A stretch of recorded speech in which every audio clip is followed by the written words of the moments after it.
There is a very painful cycle that affects almost every single fearful avoidant that until you understand what's going on, you will keep experiencing resentment, frustration, and honestly just feeling like you're in one-sided relationships. And in today's video, we are going to unpack exactly what that is. It is the fearful avoidant boundary cycle. Doesn't mean exactly what you think it means. And I honestly think not only will this surprise you, but it will make you change the way you do relationships forever. Let's dive in so that you can finally unpack this in your life, learn what it says about you, and take some easy, simple steps to transform this and make your life and relationships much easier.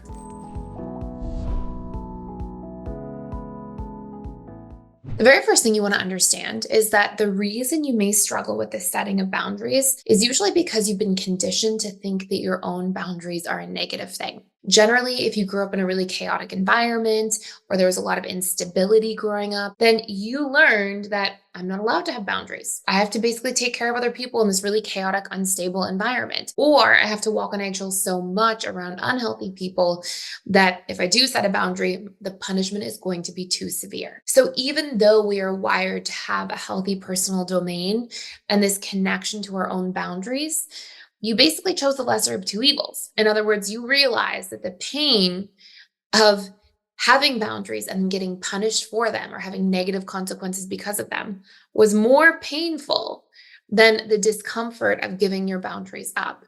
And so you chose, okay, well, I'm going to give my boundaries up in the name of trying to avoid more pain. And this became a conditioned pattern over time. And so as an adult, because of this really unhealthy relationship to your own boundaries, you probably feel like you're just a pendulum swinging, going back and forth between people pleasing and then feeling angry and frustrated and pushing people away. And so as we talk about this here today, I want you to try to listen in and tune into what you think your major fears are about setting boundaries. We're going to cover the deepest subconscious fears for the fearful avoidant. The biggest ones I tend to see are, and we can sort of think of these as like the secondary layer, the less harsh layer, is number one, if I set a boundary, I'm going to seem like a burden. And we can be afraid to say no because we think that, we're going to be a burden to somebody for having our own needs or having our own boundaries or domain. Another big one, and again, keep track of what really shows up for you. And I'll give you a little exercise to do at the end with this. Another big thing is fearing that people are going to think you're a bad person. Oh, they're going to be angry at me. They're going to think I don't care about them or that I'm a bad person if, in fact, I do set a boundary. Now, as it gets a little bit deeper, it can actually become a little bit harsher, and our emotional attachment to some of these other fears can be even stronger. Another big one is that if I set a boundary, I am going to be shamed for it. Somebody's going to shame me. They're going to think something's wrong with me that I'm setting this boundary, that this isn't what a good person does or what I should be doing, and they're going to see me as defective in some sort of way. Another huge one is this fear that you're not going to be earning your worth. And so nobody will need you or want you once you start having boundaries. And if you see this one come up for you, chances are you've really connected your identity to this person who's supposed to give to everybody else and do everything for everybody else in order to receive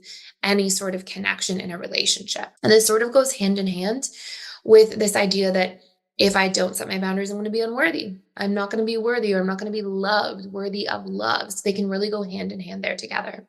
If you want to do a deeper dive into healing your attachment style just for a limited time, you actually get to keep for life the attachment styles and sex course. So all about different attachment styles, their patterns around intimacy, their patterns like their fears, their wounds, their boundaries, their needs. Like it really dives into that just as a helpful resource for anything you want to learn about in that area, whether it's about yourself or about somebody that you're in a relationship with. The last two major fears here are the fear of being abandoned. If I set a boundary, I will be abandoned by people in my life. And this abandonment wound can really, really push us to do things that really basically end up making you abandon yourself because you are trying so hard to please somebody else or connect to what somebody wants from you.